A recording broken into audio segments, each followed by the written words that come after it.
கும்பாபிஷேகம் அப்படின்ற ஒரு விஷயம் இப்போ எல்லா கோவில்கள்லையுமே வந்து ஒரு நம்ம கேள்விப்பட்டுட்டே இருக்கக்கூடிய ஒரு விஷயமா இருக்குது. இந்த கும்பாபிஷேகம் எதுக்காக பண்ணுறாங்க, என்ன ஒரு காரணத்துக்காக இந்த கோவில்கள் எல்லா இடங்கள்லையுமே கும்பாபிஷேகம் 12 வருஷங்களுக்கு ஒரு தடவை பண்ணுறாங்க அப்படின்றத தான் இன்றைக்கி நம்ம இந்த வீடியோ மூலமாக தெரிஞ்சுக்க போகிறோம். இந்த கும்பாபிஷேகத்துக்கான நன்மைகள் என்ன, இதன் மூலமாக நமக்கு கிடைக்கும் பலன்கள் என்ன அப்படின்றதையும் நம்ம தொடர்ந்து பேசி தெரிஞ்சுக்கலாம். ஸோ நிறைய தகவல்களோட நான் உங்கள் கூட ஷேர் பண்ணுறதுக்கு இன்றைக்கி வந்திருக்கேன். இந்த வீடியோவை ஸ்கிப் பண்ணாமல் பார்த்தீங்க அப்படின்னா தான் கும்பாபிஷேகம் பற்றிய முழுமையான தகவல்களை நீங்கள் தெரிஞ்சுக்க முடியும். சரி, வாங்க வீடியோக்குள்ளே போகலாம். Welcome back to our channel Vlog with Honey. கும்பாபிஷேகத்தினுடைய மகத்துவம் என்ன, இதனுடைய தத்துவம் என்ன அப்படின்றத தான் நம்ம பார்க்க போகிறோம். நீங்கள் இன்றைக்கி தான் புதுசாக நம்ம சேனல் பார்க்குறீங்க அப்படின்னா நம்ம சேனலில் சப்ஸ்கிரைப் பண்ணி ஆல் பட்டன் கொடுத்து வச்சுக்கோங்க. ஸோ கும்பாபிஷேகம் அப்படின்றது தொடர்ந்து திருச்செந்தூராக இருக்கட்டும், இன்றைக்கி திருப்பரங்குன்றமாக இருக்கட்டும், எல்லா கோவில்கள்லையும் தொடர்ந்து நடந்துகிட்டே வந்துட்டுருக்கு. ஸோ இந்த கோவிலில் நடக்கக்கூடிய இந்த விழா எதற்கான ஒரு விழாவாக இருக்குது, ஸோ மக்கள் எல்லாரும் இந்த ஒரு விழாவை எதனால் இவ்வளோ தூரம் சிறப்பாக கொண்டாடுறாங்க அப்படின்றத தான் நம்ம பார்க்க போகிறோம். கும்பாபிஷேகம் அப்படின்றது பார்த்தோம் அப்படின்னா புதிதாக கட்டப்பட்ட கோவில்களில் தெய்வ சிலைகளுக்கு வழிபாடு செய்கிற ஒரு சடங்கு அப்படின்னு சொல்கிறாங்க. ஸோ இது குடமுழக்கு அப்படின்ற ஒரு பெயர்லையும் அழைக்கப்படுது. இந்த கும்பாபிஷேகத்தினுடைய பெயர் காரணம் அப்படின்னு பார்த்தோம் அப்படின்னம்னா, கும்பம் அப்படின்றது நம்ம கலசத்தை குறிக்கிறதாகவும், குடம் அப்படின்ற ஒரு விஷயத்தை குறிக்கிறதாகவும், அபிஷேகம் அப்படின்றது அதன் மேலே நம்ம அபிஷேகம் பண்ணக்கூடிய அந்த நீரை குறிக்கிறதாகவும் சமஸ்கிருத மொழியிலிருந்து இந்த ஒரு பெயராக்கம் வந்திருக்கு.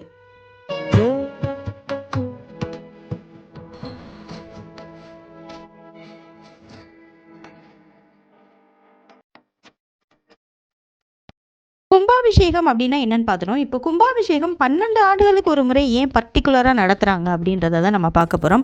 அதாவது கும்பாபிஷேகம் அப்படின்றது எல்லா கோவில்கள்லையும் நடத்தப்படக்கூடிய ஒரு முக்கிய சடங்கு. இந்த கோவிலினுடைய அடித்தளங்கள், உருவச் சிலைகள், அதாவது விக்கிரகங்கள்னு சொல்லுவோம் இல்லையா, இதை எல்லாத்தையுமே ஒரு புனித நீர் நிரப்பிய குடங்களில் இருக்கக்கூடிய அந்த ஒரு நீரால் அபிஷேகம் பண்ணி சுத்திகரிக்கிற ஒரு நிகழ்வு அப்படின்றது தான் இந்த கும்பாபிஷேகத்தினுடைய ஒரு மகத்துவமான ஒரு விஷயமா இருக்குது.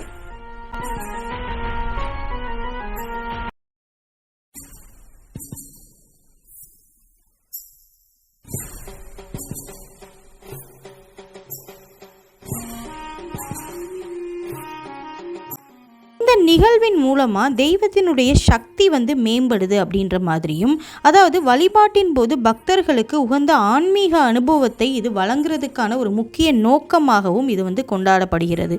இந்த கும்பங்கள் வழியாக அபிஷேகம் செய்யப்படுவதால் இந்த நிகழ்வு கும்பாபிஷேகம் அப்படின்ற ஒரு பெயர்லையும் அழைக்கப்படுது அப்படின்னு சொல்கிறாங்க.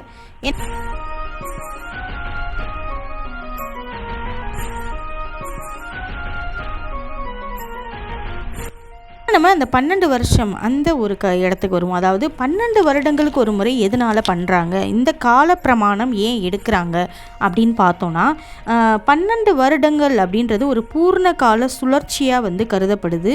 இந்து மத நம்பிக்கைகளின்படி 12 ஆண்டுகள் என்பது தெய்வீக காலம் அப்படின்னு சொல்கிறாங்க. இந்த காலகட்டத்தில் கோவிலினுடைய தெய்வீக சக்தி அதிகரிக்கும் அப்படின்னும் நம்பப்படுது. அதனால தான் 12 வருஷத்துக்கு ஒரு தடவை கும்பாபிஷேகம் நடத்துவதனால ஆன்மீக சக்தியை புனிதப்படுத்தி அதிகரிக்க முடியும் அப்படின்ற ஒரு அசைக்க முடியாத நம்பிக்கை நிலவுது.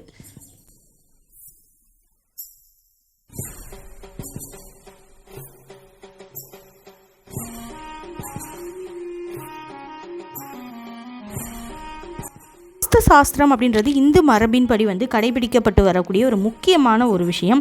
இதில் இந்து கட்டிடக்கலையில் நம்ம கட்டுமான பணிகளில் பார்த்தோம் அப்படின்னம்னா, கோவில்களுடைய கட்டுமானம் மற்றும் பராமரிப்பு பற்றிய விரிவான விதிமுறைகளில் வாஸ்து சாஸ்திரத்தில் என்ன சொல்லியிருக்காங்க அப்படின்னா, 12 வருஷங்களுக்கு ஒரு தடவை கும்பாபிஷேகம் கட்டாயம் செய்யணும் அப்படின்றது வாஸ்து சாஸ்திர கலைப்படி ஒரு அறிவிக்கப்பட்ட ஒரு விஷயமா இருக்குது.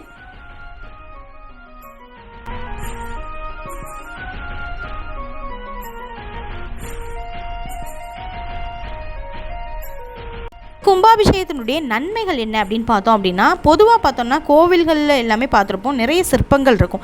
இந்த சிற்பங்கள் எல்லாத்தையுமே புதுப்பிக்கிறாங்க. ஸோ ஒவ்வொரு சிலைகளில் இருக்கக்கூடிய அந்த தேய்மானங்களையும் அந்த கற்களில் இருக்கக்கூடிய கசிவுகளையும் சரி செய்கிறதன் மூலமாக கோவிலே ஒரு புது தன்மைக்கு புதுப்பிக்கப்படுது அப்படின்னு சொல்கிறாங்க. இதன் மூலமாக அந்த கோவிலில் இருக்கக்கூடிய அந்த சிற்ப வேலைப்பாடுகளும் கட்டிடக்கலை அமைப்புகளும் பாதுகாக்கப்படக்கூடிய ஒரு விஷயம் இந்த ஒரு கும்பாபிஷேகத்தின் மூலமாக கிடைக்குது அப்படின்னு சொல்கிறாங்க.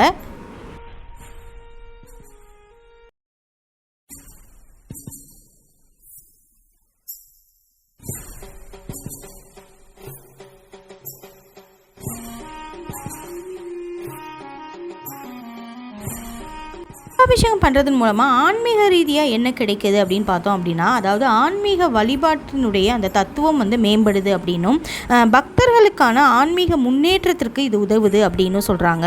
அதே மாதிரி இந்த நிகழ்வில் பங்கேற்கிறதன் மூலமாக பக்தர்கள் தெய்வீக அதிர்வுகளை, அதாவது பாசிட்டிவ் வைப்ரேஷன் வந்து நிறைய வந்து ஃபீல் பண்ண முடியும் அப்படின்றது தான் இந்த கும்பாபிஷேகத்தினுடைய ஒரு முக்கிய நோக்கமாகவும் இதிலிருந்து நமக்கு கிடைக்கக்கூடிய ஒரு நன்மையாகவும் இருக்குது.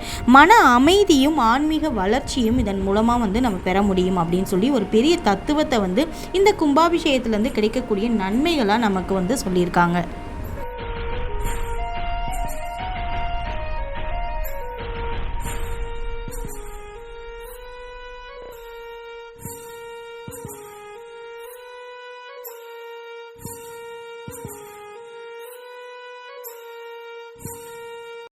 இந்த கும்பாபிஷேகம் ஆன்மீக ரீதியாக மட்டும் இல்லாமல் சமூக ஒற்றுமையையும் மேம்பட வைக்கிது அப்படின்னு சொல்கிறாங்க. அதாவது ஒரு விழா கொண்டாடும் போது ஜாதி மத வேறுபாடு இல்லாமல், பிற வேறுபாடுகள் எதுவுமே இல்லாமல் எல்லாரும் சேர்ந்து ஒரு உணர்வோட ஒற்றுமையாக கொண்டாடப்படக்கூடிய ஒரு விழாவாக வந்து இந்த கும்பாபிஷேகம் அப்படின்ற ஒரு விழா கொண்டாடப்படுது அப்படின்னு சொல்லியிருக்காங்க. இதன் மூலமாக எல்லாருக்குள்ளேயும் ஒற்றுமை உணர்வு மேலுங்கிறது வந்து ரொம்பவே முக்கியமான ஒரு விஷயம் அப்படின்னு சொல்லியிருக்காங்க.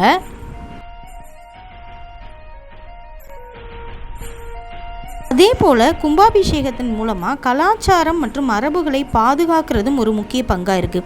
இந்த நிகழ்வு நடக்கிறதன் மூலமாக இளைய தலைமுறைகளுக்கு பண்டைய கலாச்சாரம் மற்றும் மரபுகள் பற்றி கற்றுக் கொடுக்குறாங்க. ஸோ இதன் மூலமாக நம்மளுடைய கலை, இசை மற்றும் நடனம் போன்ற பாரம்பரிய கலை வடிவங்களும் ஊக்குவிக்கப்படுது அப்படின்றது ஒரு முக்கியமான ஒரு விஷயமா இந்த கும்பாபிஷேகத்தின் மூலமாக நம்ம வந்து தெரிஞ்சுக்கக்கூடிய ஒரு விஷயமா இருக்குது.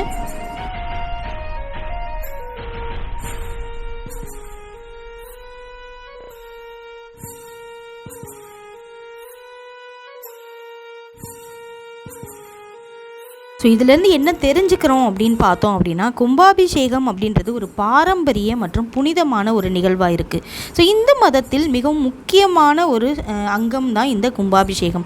12 வருஷங்களுக்கு ஒரு முறை நடக்கக்கூடிய இந்த விழா கோவிலுடைய கட்டமைப்பு, ஆன்மீக சக்தியை மேம்படுத்துறதோடு மட்டும் இல்லாமல் எல்லாருக்குள்ளேயும் ஆன்மீக மற்றும் சமூக கலாச்சார முக்கியத்துவம் வாய்ந்த ஒரு விஷயமாகவும் இருக்கணும் அப்படின்ற நோக்கத்தோடு தான் இந்த கும்பாபிஷேகம் வந்து கொண்டாடப்படுது.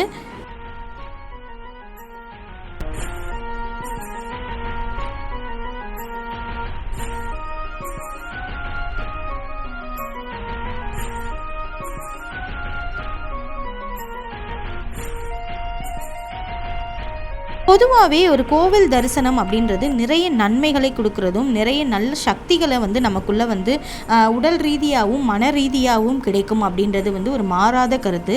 அதில் இந்த யாகங்கள் எல்லாம் வளர்த்து நிறைய மந்திரங்கள் ஓதி 48 நாட்கள் தொடர்ந்து வந்து பூஜைகள் நடக்கும் அப்படின்னு சொல்லியிருக்காங்க இந்த கும்பாபிஷேகம் நடக்கக்கூடிய கோயில்கள் எல்லாத்துலேயுமே.